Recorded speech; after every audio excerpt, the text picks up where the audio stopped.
Russell Westbrook, multiple time All-NBA performer, check. Multiple time All-Star, check. League MVP, check. So one would think with accolades like that, your greatness should speak for itself. But the fact that Russell Westbrook does not have a championship to add on to his legacy, considering the talent that he's played with throughout his career, yeah, that's when it starts to get a little sus. YouTube, what's going on? Your boy Young Mustard is back, and today we are here with everybody's favorite player, including my own, Russell Westbrook. And I gotta be honest with you guys, I have been very impressed with his play this season, at least over the past couple of months when it comes to Russell Westbrook, because in the beginning he did start off a little bit slow, but as the season has progressed and the Rockets have just completely tripled down on this small ball lineup, Russell Westbrook has been having some of the best games of his entire career. And it's crazy because what's finally unlocked Russell Westbrook getting to this point, I really don't know if it's the shooters around him that's helped him realize he doesn't have to shoot, or the fact that he's just finally realized that he's not a good three-point shooter. But before I go any further with this video, make sure you guys are following me on Twitter. I show my face, I'm a little bit more personable, a little bit more relatable, let y'all see a little bit of the human side, as well as follow me on Instagram because I am trying to be a little bit more active. All of the links for my socials will be in the description box, so make sure you follow me after watching this video. But without further ado, let's get back to Russell Westbrook. I've been very critical of Russell Westbrook basically throughout my entire existence on this channel.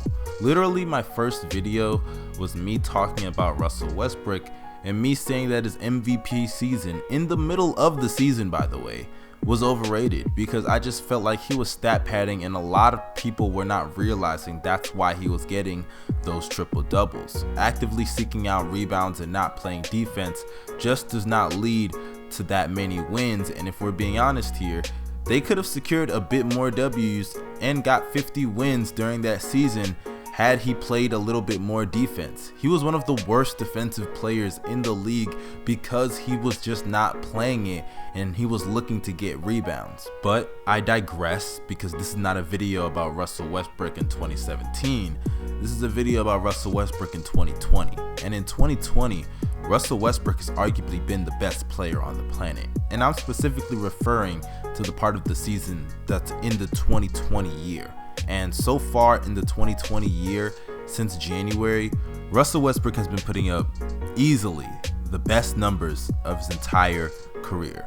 He's averaging 32 points, 7 assists, 8 rebounds, as well as around 2 steals, while shooting 52 to 53% from the field, just under 31% from 3, and also shooting 75% from the free throw line.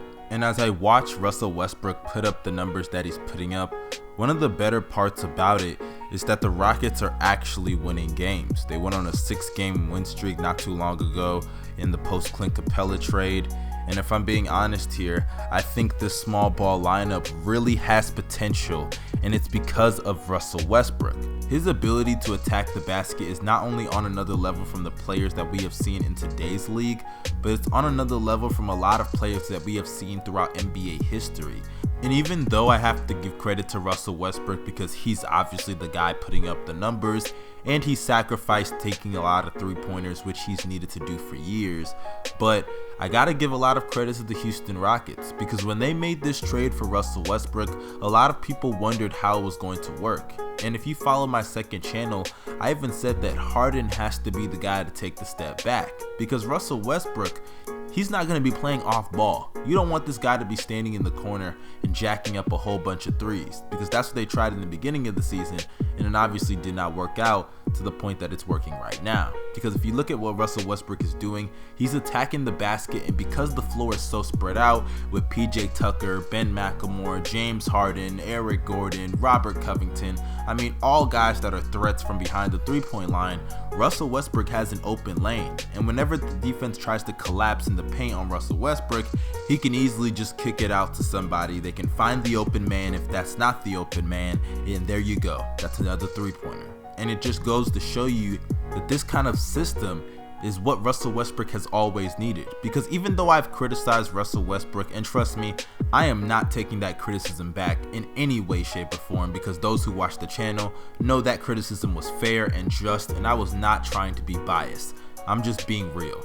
But as I watch Russell Westbrook over the years during his time in OKC, let's be real here. He never had great shooters around him.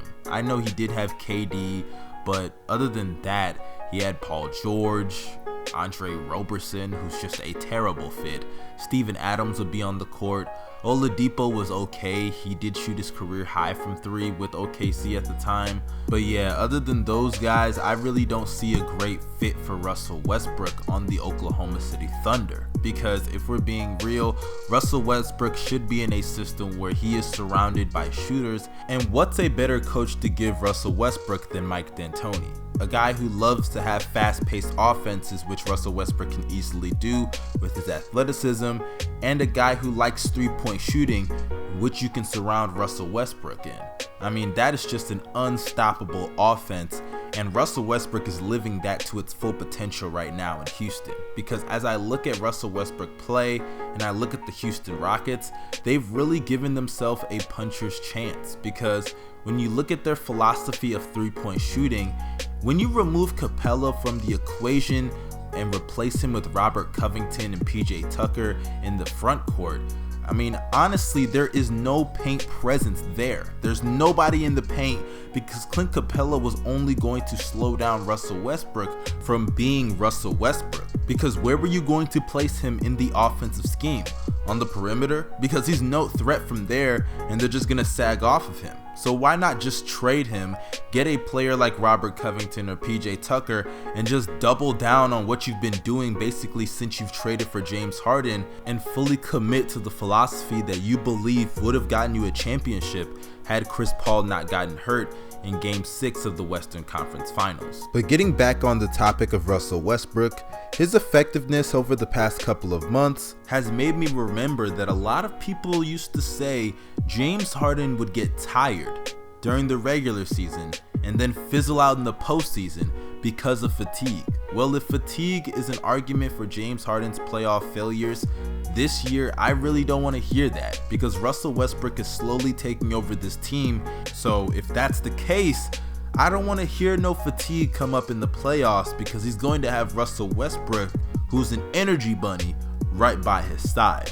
But in conclusion, you guys, Russell Westbrook is one of the top 50 players of all time. He will be a Hall of Famer and will not only be remembered as one of the best point guards of this era, but of any era in NBA history. And I say all of that to say this: Russell Westbrook has all of the tools, he has all of the skill, he has all of the God-given ability to get the job done come this postseason time. And I know so many people will be saying, oh, but there are better teams. How are they better than the Clippers and the Lakers and the Jazz and all these other teams in the West? But they've given themselves a chance. A lot of people believe they have at least a puncher's chance. And Russ, just show up and get the job done. Because I gotta be real with you, the success of the Rockets is really hindered on Russ and Harden, because they gotta show up. And don't get me wrong, the role players gotta step up too. They do have a huge role in this. But Russ and Harden, they gotta be huge catalysts for the Rockets come postseason time. If they don't step up, that's going to be a huge slight against their legacy. I'll make a video for Harden, but in the case of Russell Westbrook, he is a guy that has had Kevin Durant. He is a guy that has had Paul George, Oladipo, Sabonis, players that have gone on to be better in different situations. And now he has James Harden, who is a former league MVP. Already have gone to a conference final without Russell Westbrook. My point in saying that is that Harden is just another great player that Russell Westbrook is going to play with. It's all up to Russ if he's going to be remembered as another great player that he played with and couldn't get the job done, or the guy that he finally teamed up with and they broke free and actually won the championship. But that all falls on the shoulders of Russell Westbrook. This is your boy Young Mustard signing out. Make sure you drop a like down below, hit that subscribe button and that bell. Follow me on social media. My links are down below in the description box. Have a great day. I'm out. Peace. Peace.